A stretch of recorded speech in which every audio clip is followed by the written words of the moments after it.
Describe your background in Sioux City and coming to Woodbury County and living here, and just your work history, living history, being here in the city, metro. All right. Well, I first came to Woodbury County to actually go to Morningside College. I was on a golf scholarship, wanted to own a golf course, so I came down to Morningside to play there.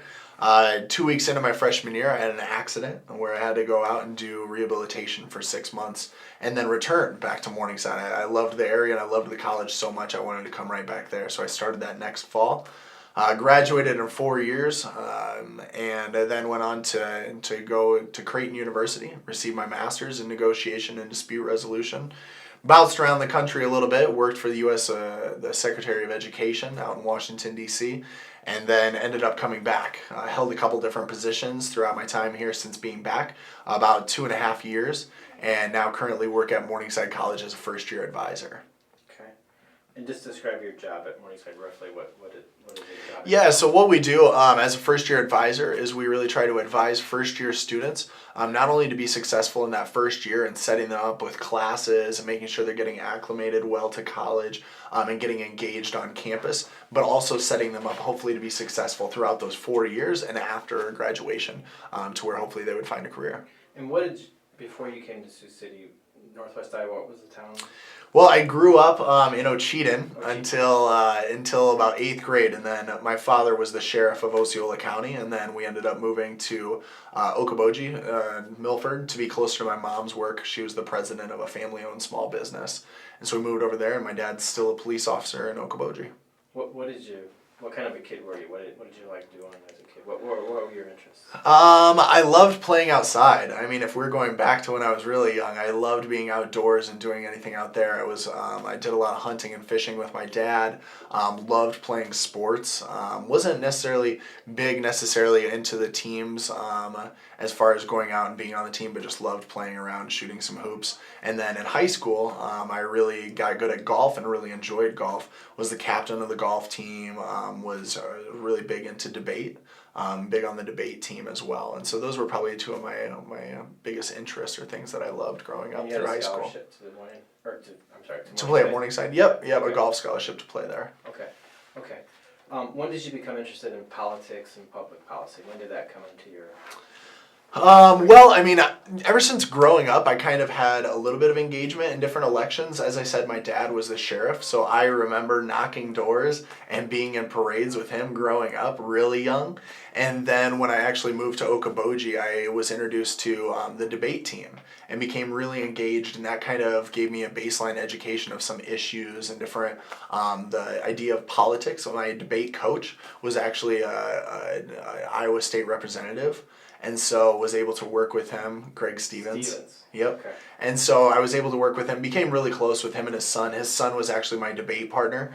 And then my senior year, I was a page in the Iowa House of Representatives. And so that kind of got me interested in the whole process. And then I really, as far as college, I just wanted to go into what I was really passionate about at the time, and that was I wanted to follow and emulate my golf coach. He was a teaching pro and owned a couple golf courses, and so I wanted to pursue that. And once that was kind of no longer an option to swing some clubs around, I pursued other interests, and thought to myself, I took some political science courses at Morningside, became really engaged again, and really wanted to have that be a part of my life, and so I mean that's where I got that interest. As for running for office, I quite frankly probably never thought I would do that. But do you want to talk a little bit about what you did as an organizer during 2012? Sure. Maybe at 11. When did it start? When did you? Yeah, it was 2012. So I started in May and was done by November around there. So worked about 6 months for the campaign. And I mean, more so than anything, it just taught me the importance of grassroots movements, and reaching out and talking to people about what's important to them.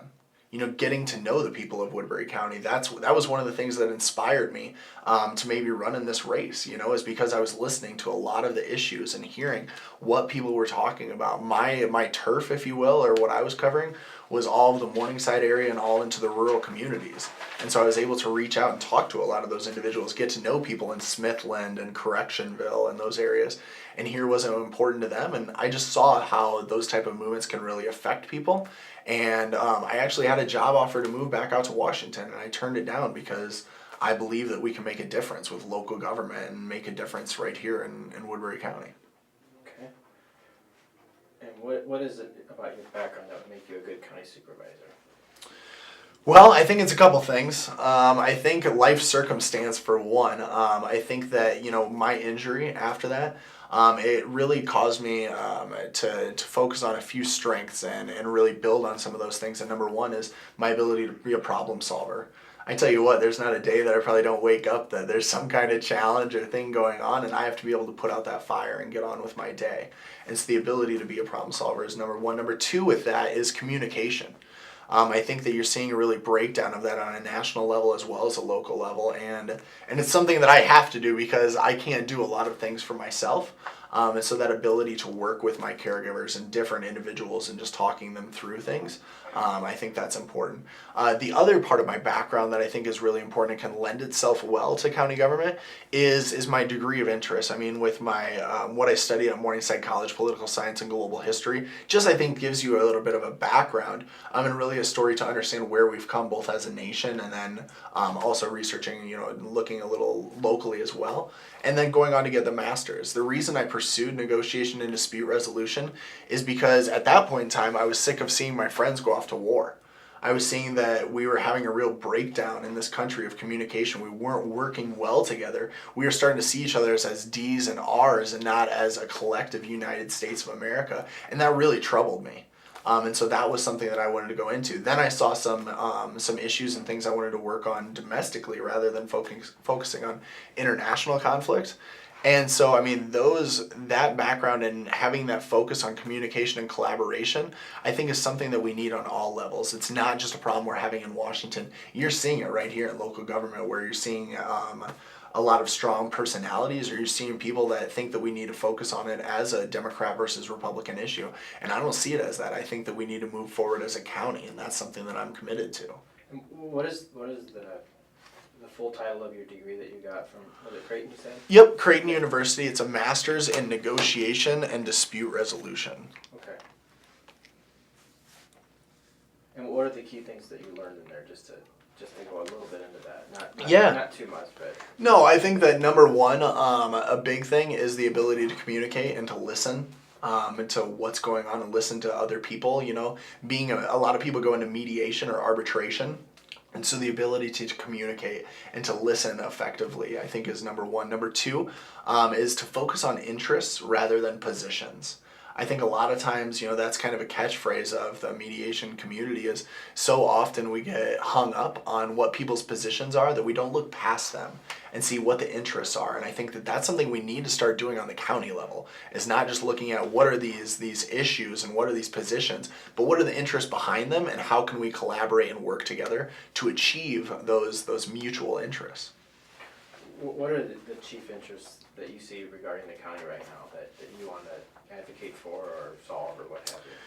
Well, I think that there's quite a few things. I could talk for quite a while. But I think number one of the big things that I want to focus on is economic development and making sure that we're continuing to grow as a county. And I think that comes down to two parts.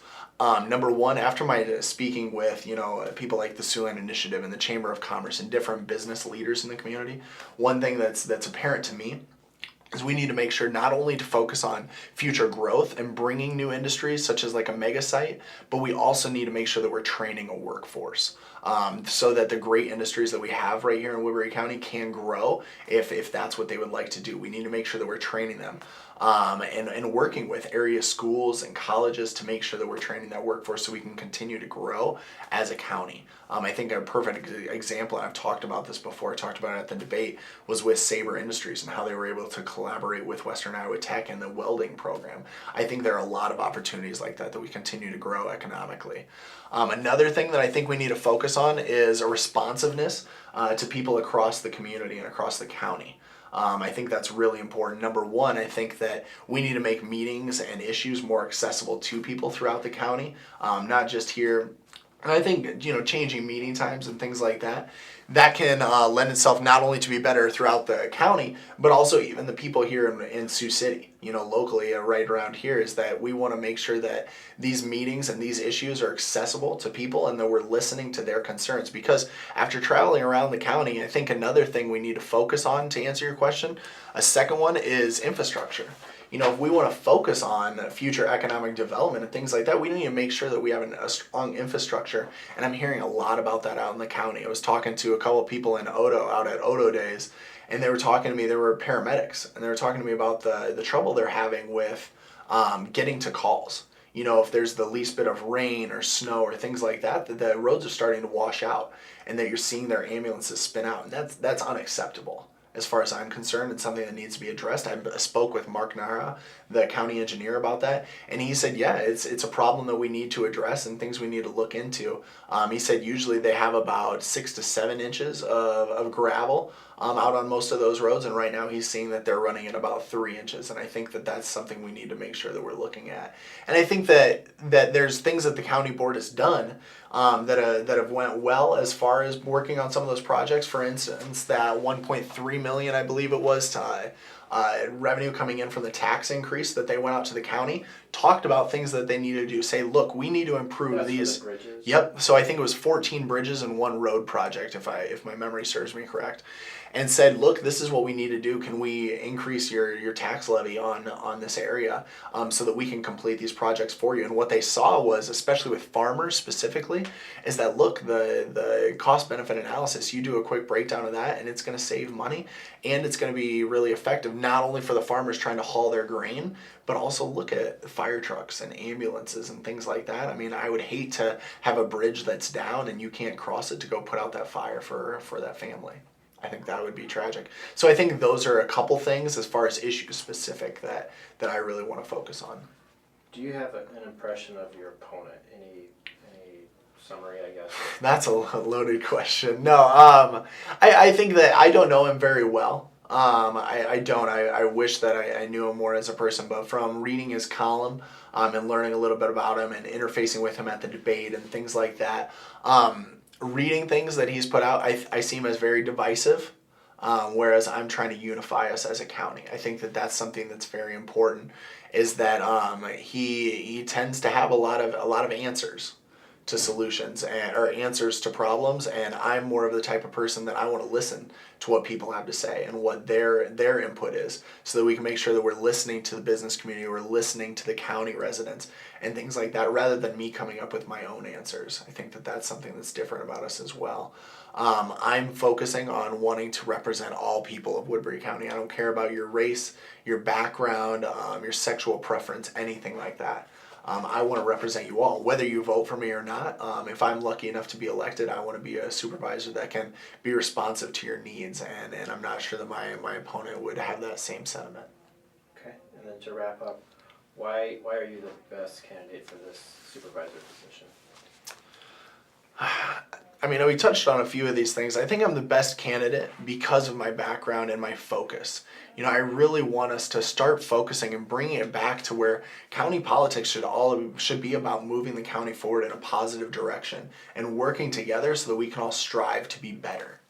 So that we're not focusing on our differences, and we're not focusing on what is setting us apart, whether that's party politics or whether that's the strained relationships between county and city and those entities. I think that we need to focus on working together, and I think that I'm the best candidate to do that, whether it's my background in negotiation and dispute resolution or my personality and my drive to really collaborate and work well together. My opponent made a joke about it, that I continue to talk about collaboration and communication almost as if it's a bad thing, and I don't think it is. I think it's something that I want to emphasize because I think that's important.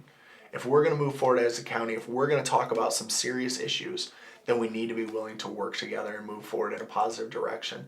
And I think that that's one thing that sets me apart and makes me a great candidate. And the other thing is my vision. I'm very enthused by the direction that we're going and things that we have on our doorstep and things we can do in the county. And I think as far as economic development, with my endorsement by the Chamber of Commerce, I think that bodes well to them being confident in my ability to work with them and push that. And I think that you can talk about the endorsement from the Sheriff's Union. I mean, I think these are two organizations that normally would lean to the other side of the aisle, but they see my vision, specifically with the Sheriff's Union, the ability to collaborate and work together. I think these are things that are important to consider when voting, and I think that they set me apart from my candidate or from my opposition.